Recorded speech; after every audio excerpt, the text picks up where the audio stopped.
नमस्कार, मैं हूं आपके साथ अविनाश कर और आप देख रहे हैं हमारा स्पेशल चुनावी बुलेटिन शो खबर चुनावी है। और आज से रोजाना शाम 5:30 बजे हम आपको महाराष्ट्र, झारखंड विधानसभा चुनाव के साथ साथ मध्य प्रदेश और छत्तीसगढ़ में होने वाले उपचुनाव का हर अपडेट आप तक पहुंचाएंगे कि किसने क्या कहा, किसने कहां पर किसका पलड़ा भारी है, ये सब अपडेट आप तक पहुंचाएंगे। शुरुआत करेंगे आज का सफर चुनावी खबर है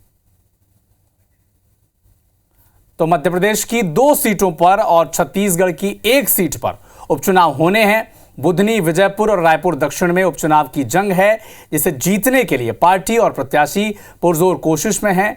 सबसे पहले 2 तस्वीरें आप तक पहुंचाते हैं। बुधनी में वीडी शर्मा जोरों शोरों से चुनावी रैली करते नजर आए। मंगलवार को बुधनी में प्रदेश अध्यक्ष वीडी शर्मा ने भारतीय जनता पार्टी के कार्यकर्ताओं को संबोधित करते हुए जीत का मंत्र दिया। तो वहीं छत्तीसगढ़ में भी बृजमोहन अग्रवाल के मैदान में नहीं होने का फायदा कांग्रेस अब उठा रही है। रायपुर दक्षिण उपचुनाव में कांग्रेस ने पूरी ताकत झोंक दी है। Deepak Baij door to door campaign पर उतर आए हैं और कांग्रेस के स्टार प्रचारक कैंपेन करते नजर आ रहे हैं। तो पार्टी ने पूर्व मंत्रियों, पूर्व विधायकों की बूथ पर ड्यूटी लगा दी है।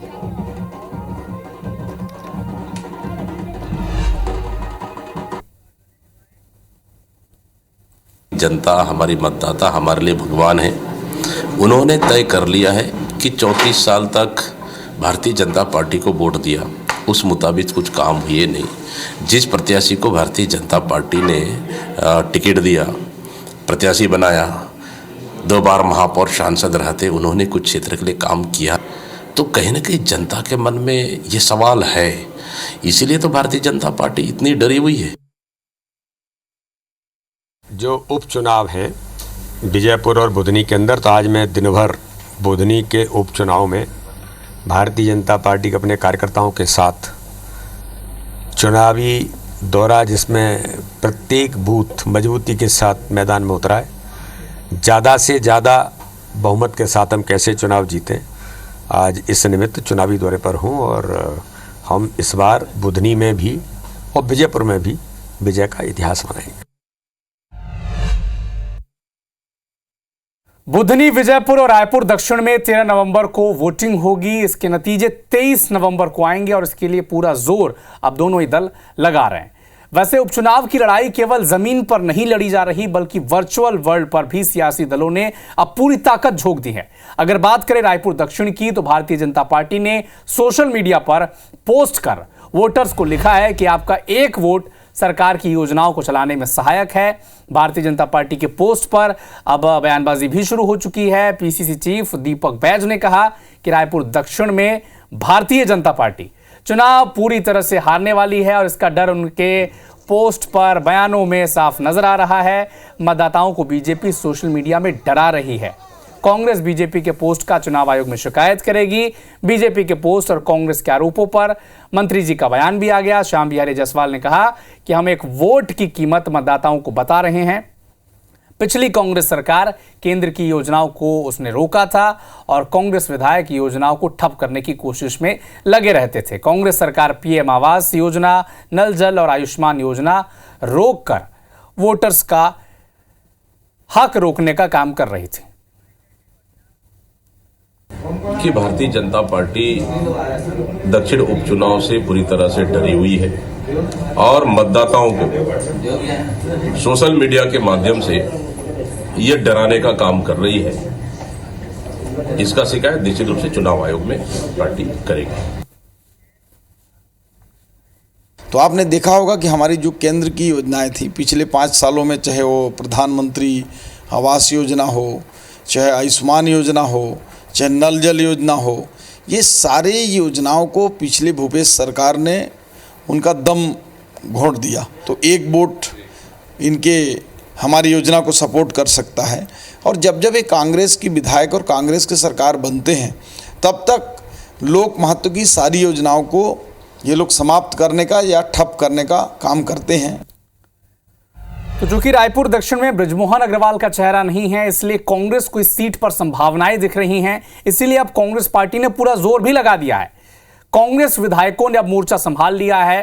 कांग्रेस विधायकों ने राउत नाचा कर अब माहौल भी बनाना शुरू कर दिया है। कवासी लखमा, दिलीप लहरिया, इन्होंने राउत नाचा किया है। विधायक कविता प्राण लहरे और शेषराज हरबंस भी इस राउत नाचा नृत्य में आपको दिख रहे होंगे।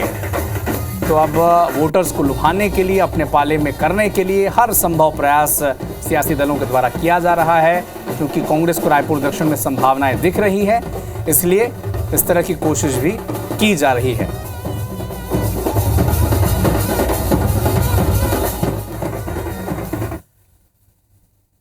चलिए, मध्य प्रदेश में जो उपचुनाव हो रहा है उसका भी जिक्र करते हैं। श्योपुर के विजयपुर रिटर्निंग ऑफिसर को अब चुनाव आयोग ने हटा दिया है। उपनेता प्रतिपक्ष हेमंत कटारे की शिकायत पर यह कार्रवाई की गई है। सरकारी पद पर रहकर भारतीय जनता पार्टी के लिए काम करने का आरोप लगा था और रिटर्निंग ऑफिसर पर गंभीर आरोप लगे थे। अब आयोग ने सामान्य प्रशासन विभाग से कार्रवाई करने के लिए कह दिया है। रिटर्निंग ऑफिसर उदयवीर सिंह सिकरवार श्योपुर चुनाव से एसडीएम नियुक्त किया गया था इन्हें।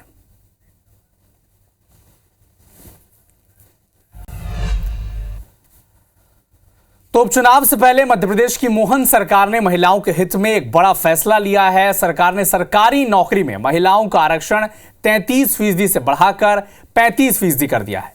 मोहन सरकार के इस फैसले से प्रदेश में होने वाली सभी नियुक्तियों में महिलाओं को अब 35% आरक्षण मिलेगा। साथ ही मेडिकल कॉलेज में असिस्टेंट प्रोफेसर की भर्ती की उम्र सीमा भी बढ़ाकर 50 साल कर दी गई है। पहले असिस्टेंट प्रोफेसर की भर्ती के लिए उम्र 40 साल थी। मध्य प्रदेश सिविल सेवा में महिलाओं की नियुक्ति के लिए 33% का जो रिजर्वेशन था उसको 35% किया गया है। बहुत ही महत्वपूर्ण निर्णय है महिला सशक्तिकरण की दिशा में कि अब मध्य प्रदेश में 35% रिजर्वेशन रहेगा। मेडिकल कॉलेज में जो असिस्टेंट प्रोफेसरों की भर्ती की आयु सीमा 40 थी, उसको बढ़ा के 50 किया गया है, क्योंकि तेज़ी से मेडिकल कॉलेज खुल रहे हैं। और जो SR शिप करने की आयु सीमा है वो 45 है। SR शिप करने के बाद ही असिस्टेंट प्रोफेसर के लिए लोग अप्लाई कर पाते हैं, तो इसलिए 40 से 50 साल की आयु सीमा आज कैबिनेट ने बढ़ाई है। और अब बात झारखंड की, जहां सत्ता वापसी के लिए भारतीय जनता पार्टी ने अब पूरी ताकत झोंक दी है। रविवार को अमित शाह ने भारतीय जनता पार्टी का घोषणा पत्र जारी कर कार्यकर्ताओं को जीत का मंत्र भी दिया। तो सोमवार को पीएम मोदी ने गढ़वा और चाईबासा में बीजेपी के पक्ष में चुनावी माहौल बनाया। आज यूपी के सीएम योगी आदित्यनाथ ने ताबड़तोड़ 3 चुनावी रैलियां में हुंकार उन्होंने भरी है। और इस दौरान योगी ने भ्रष्टाचार और बांग्लादेशी घुसपैठियों को लेकर हेमंत सोरेन की सरकार पर हमला किया। साथ ही एक बार फिर से बटोगे तो कटोगे वाला नारा दोहराया। तो बार बार कहता हूं, देश का इतिहास गवाह है, इस देश का इतिहास गवाह है, जब भी जाति के नाम पर, क्षेत्र के नाम पर, भाषा के नाम पर बंटे हैं तो निर्ममता से कटे भी हैं। तो न सिर्फ झारखंड, न सिर्फ महाराष्ट्र, न सिर्फ छत्तीसगढ़ और मध्य प्रदेश के चुनाव और उपचुनाव की बात, बल्कि अब बात एक अंतर्राष्ट्रीय चुनाव की। अमेरिका में राष्ट्रपति चुनाव के लिए वोटिंग आज शुरू हो गई है। डोनाल्ड ट्रंप और कमला हैरिस के बीच ये मुकाबला है। भारतीय समय के मुताबिक 4:30 बजे से वोटिंग शुरू हो चुकी है और करीब 7.5 करोड़ वोटर पोस्टल बैलेट के जरिए वोट डाल चुके हैं। करीब 60% वोटर बूथ पर जाकर वोट डाल रहे हैं।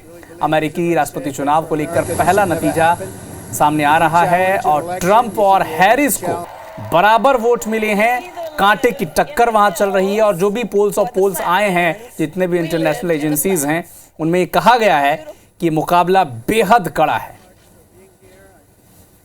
This is a very sad day for America. This should never happen.